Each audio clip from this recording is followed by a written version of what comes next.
I recently recorded an introduction to Plato's Symposium, and I thought it was rather brief considering the topic, but it still lasted over 30 minutes. My phone couldn't record it in a single video, and then Clipchamp froze and required a computer restart every time I tried to put the video together into one piece with an intro screen.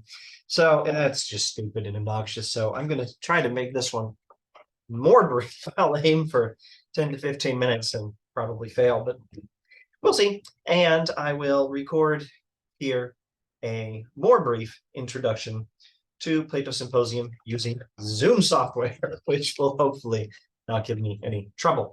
Now, I have begun recording a series of videos on Plato's Symposium, one video for each section. There's some very natural divisions in the text, and I'm using the complete works of Plato published by Hackett, and I should mention that while this is a very fine book, you can get a single text version of the Symposium published by Hackett. It's probably pennies in a used edition on the internet, some used bookstore in real life or on the internet. And there may be any number of decent translations. I think there's a pretty decent public domain translation or two into English. And probably it has been translated nicely into at least most of the major European languages, and I hope Chinese. I doubt Urdu, but all things in good time, I hope, God willing. Now, what is Plato's Symposium?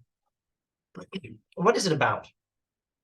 Why is it interesting? What are we to make of it? The first thing I should say about Plato's Symposium is probably that it is a magnificent piece of literature.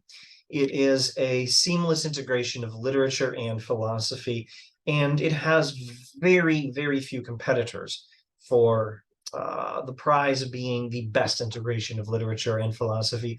Only The Consolation of Philosophy by Boethius and maybe Zhuangzi, or maybe Nietzsche, Thus Spake Zarathustra, and maybe one or two things in Kierkegaard compete, but very little competes with this for being a magnificent integration of literature and philosophy.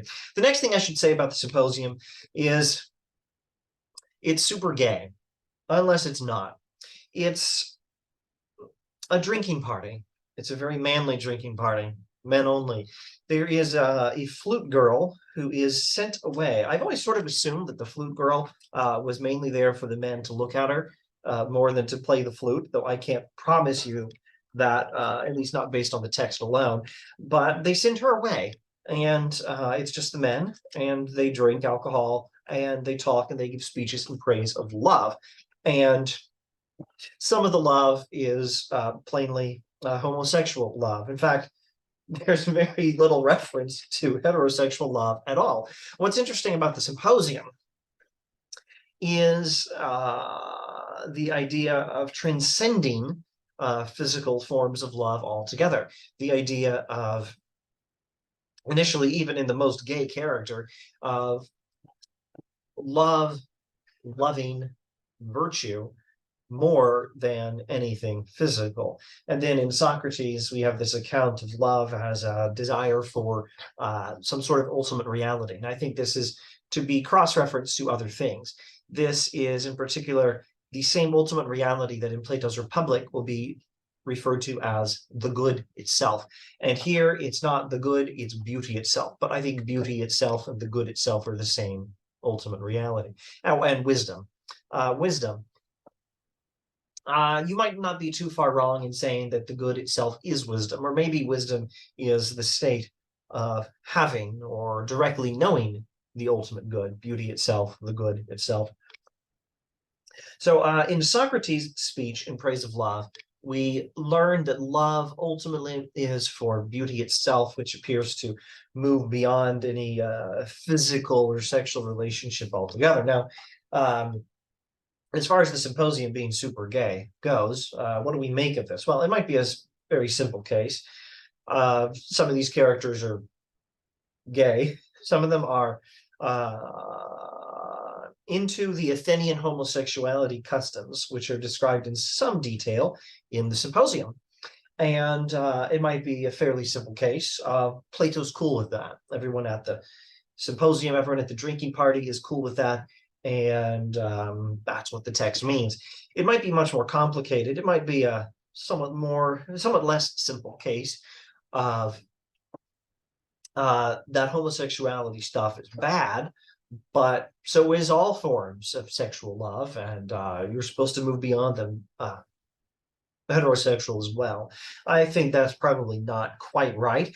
It is possible, based on one passage in the text in particular, from the speech of Aristophanes, it is possible to find that the Symposium is giving us some manner of a natural law argument against homosexuality. I think I read that in this book, but don't quote me on that. This is a book by a scholar named Drew Hyland, Finitude and Transcendence in the Platonic Dialogues. A good book. Any number of scholars probably have gone with a fairly straightforward. The book is awfully upfront about Athenian homosexuality, and everyone's cool with that interpretation. And there's at least one interpretation that would find some sort of a version of a natural law argument against homosexual behavior in this particular text. And I think it was in the Drew Hyland book, and you could investigate that further by cross-referencing a particular passage, if I remember correctly, in Plato's Laws, another wonderful book. In this case, not nearly as delightful as literature. Okay, so what have we said about the Symposium? First of all, perfect integration of literature and philosophy. Second, super gay, or at least some of the characters are super gay, and they're talking about Athenian homosexuality. What else shall we say about the Symposium? Well, we've commented on the context. Let's go over that a little bit more carefully, and then make a few observations on the different sections of the Symposium, and then maybe we'll just quit there. Watch for videos probably in the Great Texts playlist, perhaps beginning May of 2024, going through the Symposium more slowly. All right. The setting is a drinking party. It is at Agathon's place. Now, Agathon is a writer of tragic plays. And he's just had, I believe, his first play successfully performed. And so everyone celebrated with a lot of alcohol. And there's so much partying going on that the Symposium itself features, is the word after party? It features the next party. It features the party after the party, where they've been drinking so much already that someone says, okay, let's not drink so much, not as much as we did yesterday. This time, let's slow it down and moderate our consumption of alcohol with something else. And specifically, let's send away the flute girl, and all of us manly men can give speeches in praise of love. That is what we will do. And that's the context, that's the setting. Drinking party celebrating Agathon's, the second drinking party celebrating Agathon's successful tragic play. And Agathon, of course, is there. It's at his place. We're celebrating his work. But also Aristophanes is there, and Aristophanes is a writer of comedies, not tragedies. And of course, Socrates is there, which is normal for Plato's dialogues. And Aristodemus is there, and Aristodemus is a follower of Socrates, a student of Socrates. And several other people are there, and we do not know much about all of them, but Pausanias is there, and Phaedrus is there, and Eryximachus, a doctor, is there, and all of these people will have speaking roles. And then Alcibiades is going to show up. So at this point, it'd be best for me to now summarize the structure of the story very briefly and try to limit myself to very brief comments on the different portions of the story. The story begins with, let's see, about 2 pages of introduction in which Apollodorus will be speaking to a friend, as it's given here in the Hackett edition. Apollodorus is going to be speaking to a friend, but the friend seems to occupy the role of us, the reader. I think you could say that you are the friend, I am the friend, the reader is the friend. But be that as it may, Apollodorus directly to a friend and directly or indirectly to us, the readers, is speaking about the famous drinking party. Now, who is Apollodorus? You could think of him as our narrator. What he is a guy who's heard of the story and is telling it to us. Now, note that he's heard of the story. He was not himself a witness to the events. He got the story from Aristodemus. So Aristodemus is that follower of Socrates who was at the famous drinking party. And Aristodemus gave the story to Apollodorus, and Apollodorus is giving it to us. But the opening scene begins with Apollodorus saying to us, okay, you want to hear about the drinking party? How convenient. I was just talking about this the other day to Glaucon. So Glaucon is one of Plato's brothers and a major character in Plato's Republic. And it seems that recently Glaucon had asked Apollodorus about the famous drinking party. And now we have asked Apollodorus about the famous drinking party. And he's recalling how he recently told it to Glaucon, and he tells us about that. And then he'll start telling us the story as he got it from Aristodemus. And at that point, the story proper will begin. Now, let's see, what shall we say before the story proper begins? Apollodorus thinks philosophy is super important. He thinks Socrates is super great. Apollodorus wants to pursue philosophy like Socrates. This is awfully subtle. Throughout the text, we have this strong emphasis on the distinction between love and what love loves. There's a line, for some reason I happen to remember, from Full House, classic, was it 90s sitcom. I'm remembering some names, but not every name. Jesse, Joey, and I can't even remember the other guy's name. But the other guy, I think, said to Jesse and Joey, no, you didn't fall in love with those girls. You fell in love with being in love. They weren't really in love with the girls they were in some relationship with at the time. They were in love with the idea of being in love. And that's the mistake that the Symposium is trying to correct. The mistake of thinking that love is an end in itself, when in fact, what love loves is more important. And you'll see this in the different speeches. One character will praise love in and of itself, and another character will say, no, love desires something else. And it's what love desires that really matters, not love itself, but that which love pursues. And then we'll have a different account or two of what love pursues. And we'll hear something about harmony from Eric Symmachus, the doctor, and something about wholeness from Aristophanes, and then something about the pursuit of the ultimate reality, non-physical beauty itself. You could think of this as the form of beauty, if you're familiar with this language from Plato. The form of beauty is what love pursues in the account of Socrates. And then this guy Alcibiades will show up and everything gets hilarious, but we'll talk about that shortly. There's a big theme then of recognizing the distinction between love and what love loves. And anyone who thinks that love is important and fails to understand the importance of that which love itself is for is getting things confused. Now, Socrates is presented as a paradigmatic lover in this story. I would say, please don't read anything into that. It's not supposed to be sexual. And yet, you're supposed to read something sexual into that and then realize that that's still not what it is. But you're supposed to understand that misunderstanding of Socrates and think that Socrates' is paradigmatic lover is supposed to mean Socrates as a sexual character. And we're not talking about Socrates and Xantippe, his actual wife. No. Skipping ahead just a bit, that guy Alcibiades was interested in a sexual gay relationship with Socrates, and things just didn't work out. And so Socrates, as the paradigmatic lover, is not primarily, if even at all, a sexual being. What he is a lover of wisdom. Same idea as the Apology of Socrates. You're supposed to cross-reference all of these Platonic dialogues here. The Symposium is giving us the same idea of Socrates as the Apology. Socrates is the ideal lover of wisdom. He is the pursuer of wisdom. And so philosophy as the love of wisdom, which is the definition of philosophy. Philosophy is love of wisdom. Philosophy as the love of wisdom is not an end in itself. The end is wisdom. The goal is wisdom. Philosophy is love of wisdom, and it's only any good if it can get us closer to wisdom, but wisdom is the real point. So a person who thinks love in itself matters rather than what love actually loves, what love is pursuing, what love is seeking, is making a particular kind of mistake. And thinking that philosophy matters rather than the wisdom that philosophy itself seeks is a version of that mistake.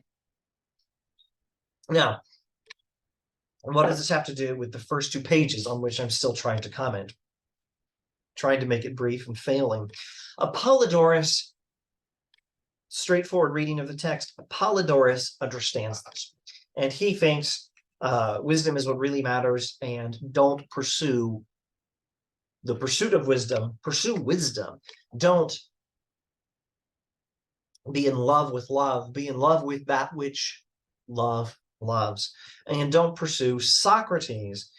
Instead, pursue that which Socrates pursues. I think provisionally that's what Apollodorus understands, and he will tell us, and he told Glaucon recently, more or less the same thing. He said to Glaucon, I used to think that what I was doing was important, but in fact, I was the most worthless man on earth, as bad as you are at this very moment. I used to think philosophy was the last thing a man should do.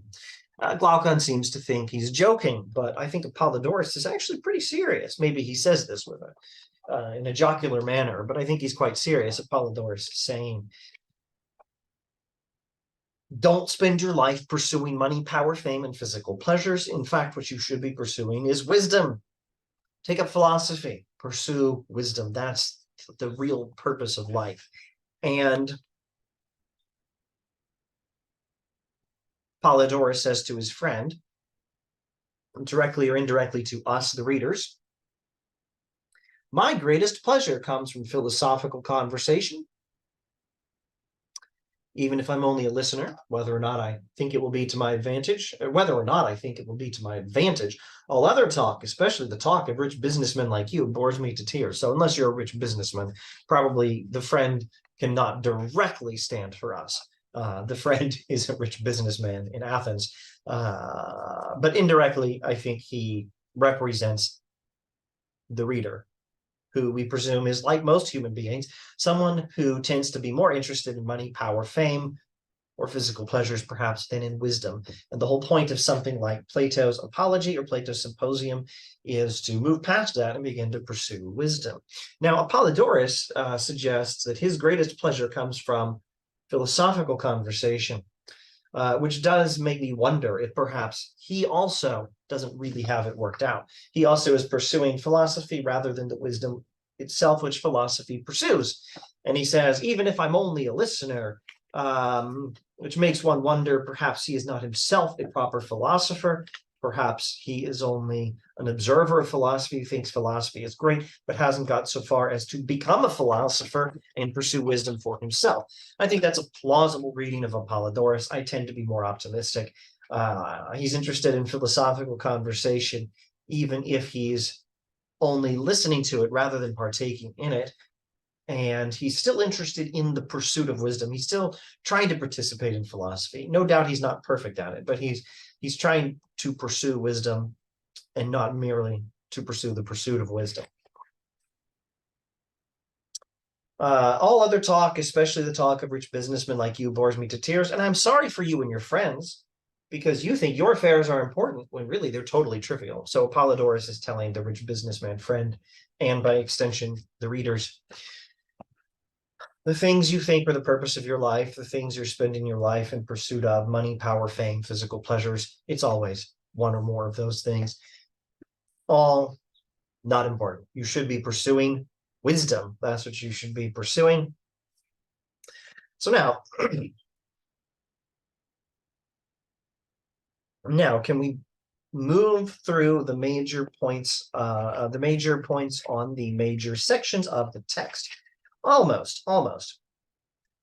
Let's briefly look at what Apollodorus says about Aristodemus, who was actually at the party and who is Apollodorus' source on the event. Aristodemus was a real runt of a man who always went barefoot. He went to the party because I think he was obsessed with Socrates, one of the worst cases at that time. Naturally, I checked part of his story with Socrates, and Socrates agreed with his account. So Apollodorus has done a little bit of, I don't know, fact-checking journalism or something. He ran Aristodemus' story by Socrates, at least in part, and Socrates confirmed. All right, so Aristodemus, as someone obsessed with Socrates, is probably an image of the person who's in love with love, rather than being in love with that which love loves, someone who thinks love in itself matters and has failed to understand that that which love pursues or desires is more important than love. And previewing again closer to the end of the text, Alcibiades, I think, is going to be a perfect example of that. Alcibiades is this young, somewhat ridiculous character, but awfully good looking and famous or infamous. I believe the historical record will show this guy betrayed Athens. He didn't turn out so well. And some people, I think, blame Socrates because some of Socrates' followers turned out to be deeply involved with some of the troubles Athens had later. Some of the students of Socrates ended up not heroic lovers of wisdom, but sleazy politicians or corrupt leaders. And Alcibiades turned out rather badly. And in this earlier phase of Alcibiades' life, he had been pursuing Socrates. And you can read the story straightforwardly, and this is probably accurate as far as it goes, as Alcibiades was interested in some sort of sexual relationship with Socrates, and Socrates was only interested in a more, well, for lack of a better word, platonic relationship, an intellectual relationship, a friendship based on pursuing wisdom together, something like that. And actually, maybe that's exactly the right way to say it. There was some other way to say it. Let's see if I can find it. It was something along these lines. Alcibiades is pursuing Socrates himself and failing to pursue that which Socrates desires. With he's like a sexual gay version of pursuing Socrates himself rather than that which Socrates pursues, which is what Socrates really wants for him. Socrates wants Alcibiades to pursue wisdom, and he's not doing it. And you can get a less gay and less sexual version of that, I think, with Aristodemus. All right. Aristodemus is pursuing Socrates, not quite in the same way as Alcibiades. Oh, Alcibiades. No, I'll try to just remember to say that later. Enough skipping ahead. Let's go through the major events of the text with minimal commentary on their significance on our way to Alcibiades and wrapping up this video. Aristodemus meets Socrates. Socrates is going to the party of Agathon, and Socrates says, "Come with me, let's go together." And they do, except Socrates stops to think very awkwardly, and Aristodemus arrives at the party by himself. And Agathon is nice about it, unless he's secretly laughing at Aristodemus. Aristodemus was not invited. He just tagged along with Socrates, and then he arrived by himself, and Agathon says, "Hey, where's Socrates? Why didn't you bring him?" "Well, come on in anyway." And he does, but Socrates shows up just a little bit later after standing awkwardly, I think, on the neighbor's porch and thinking quietly to himself. So Socrates shows up, and then Pausanias will speak, and Pausanias will say, "Well, gentlemen, how can we arrange to drink less tonight? To be honest, I still have a terrible hangover from yesterday." And Eryximachus, the doctor, will give some advice on the subject. Aristophanes will agree with Pausanias. And so Phaedrus is going to suggest, let me double check, it was Phaedrus who suggests this. Phaedrus will say, let's spend our evening in conversation and send the flute girl out. Let her play for herself, or if she prefers, for the women in the house. Let us instead spend our evening in conversation. If you are so minded, I would like to propose a subject. And Phaedrus will propose that we give speeches in praise of love. And Phaedrus will give the first speech, the theme of which seems to be that love is just the best. What's the Beatles line? All you need is love. And love is good in and of itself. And virtue itself seems to serve love. And then Pausanias will speak. And Pausanias is the most unambiguously super gay character in the story. Pausanias is going to say, love is great, but there's different kinds of love. There's the lowly earthly love that's only interested in sex, and then there's the heavenly love, which is interested in higher things, and in particular virtue. And love is good, but in particular, love is good when it serves something else. Love is not good in and of itself. Good love loves virtue. So virtue is higher than love. Phaedrus says love is greatest, and Pausanias says, no, virtue is better than love, and love should pursue virtue. Now, Pausanias' speech and its hilarious details we should save for later, for the subsequent series on the Symposium. And after Pausanias' speech, Aristophanes was supposed to go next, but Aristophanes had some hiccups, or possibly he was laughing, because I think Pausanias wants to have a gay relationship with Agathon. Pausanias is interested in Agathon. Pausanias likes Agathon.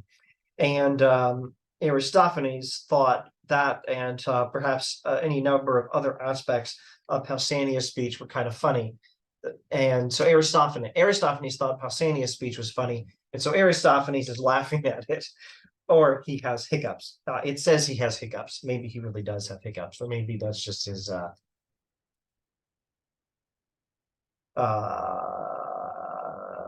funny way of saying he was laughing really hard. He was laughing and gave himself hiccups, something like that. So Eric, the doctor, Eric Symmachus, will speak next in front of Aristophanes. Eric will give a relatively boring speech. It's Eric's style. He's straight and to the point, and he's not a great rhetorician. He'll give a speech about how love does indeed come in different varieties. And the better love loves, for lack of a better description, love seeks the good, but Eric doesn't define the good in very much detail. Love seeks the good, and the good is understood in not very clearly developed terms as some sort of balance and harmony among different elements. So then Aristophanes has calmed down. He's got past his laughing and or his hiccups, and he tells this deeply moving but totally hilarious story. Those are not my words. I'm not sure even where I read that, but it's not my observation. It's someone else's observation that Aristophanes' story is hilarious, but also deeply moving. It's the story of the quest for wholeness. It's the part where it's the story that says that originally we were whole, meaning each of us was joined to another person. And what made us separate and made us human beings so interested in love is we were cut off from our other half. The original humans were bigger and rounder because two parts of the same whole. What we now think of as an individual human is just a half of the original. And hilariously, Aristophanes suggests there were the male, the female, and then the androgynous humans. And when the gods split them up into two, the male humans are split up into two male parts, and those are the gay people now who are pursuing their other half, who's also male. And lesbians come from female halves.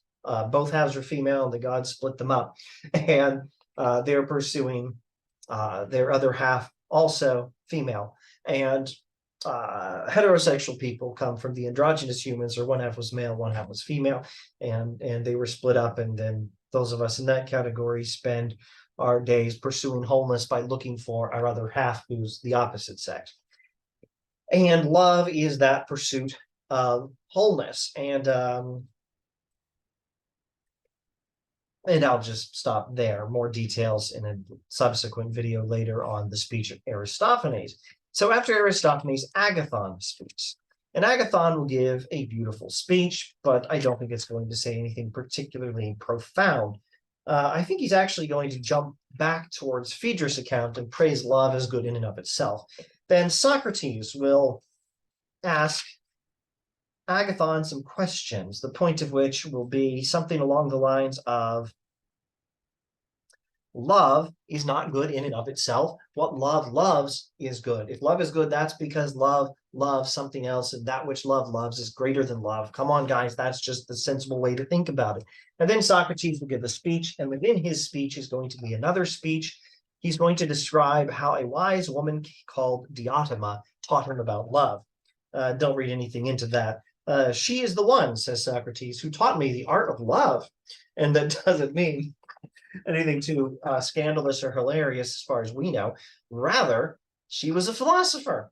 She taught him something about philosophy. What she taught him is that what love really desires is beauty. And it's possible to transcend the love of beautiful human bodies and other beautiful things and move on towards the highest beauty, which is ultimately non-physical beauty itself, the ultimate reality, paralleling the good from Plato's Republic.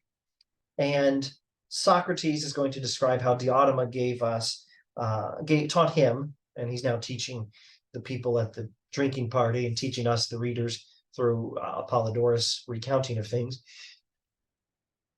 Diotima taught, and he is now teaching, a path of ascent up towards the love and then ultimately the getting to, i.e. the pursuit and then the actual having of that which you're pursuing, of beauty itself. A path of ascent up towards beauty itself, moved from loving beautiful bodies to loving beautiful souls and the beauty of laws and customs. And I will not get over the ascent in detail now, but eventually it ends with loving beauty itself. Socrates' speech is great. And then Alcibiades shows up. And Alcibiades is super drunk and brings some, is the word groupies? I don't know if groupies is the right word. It's probably not the right word. Alcibiades shows up totally drunk with a bunch of friends, and he gives a speech in praise of love. But since Socrates is the paradigm of love, Alcibiades gives a speech in praise of Socrates, but it's also a criticism of Socrates. And I believe I mentioned that Alcibiades later betrayed Athens. Well, one aspect of the Symposium is probably this. Plato is telling us that when Alcibiades went bad, it wasn't Socrates' fault. It was Alcibiades' fault. Socrates did his best. Alcibiades screwed things up, and it wasn't something you could blame on Socrates. Now, how did Alcibiades screw things up, and what does Alcibiades tell us about his relationship with Socrates? He tells us that he pursued Socrates sexually, and at one point spent the whole night next to him. I think they're naked, but nothing happens. And Alcibiades just doesn't understand Socrates' behavior, and it's terribly annoying. He pursues Socrates and is totally frustrated. And also, he never seems to understand that what Socrates really wants is for him to care about virtue, not Socrates. What Socrates really wants is for him to care about wisdom, not philosophy. What Socrates really wants is for Alcibiades to care about what Socrates cares about, which is wisdom, not to care about Socrates in particular. All right, so Alcibiades delivers this speech and tells the backstory of his odd relationship with Socrates, and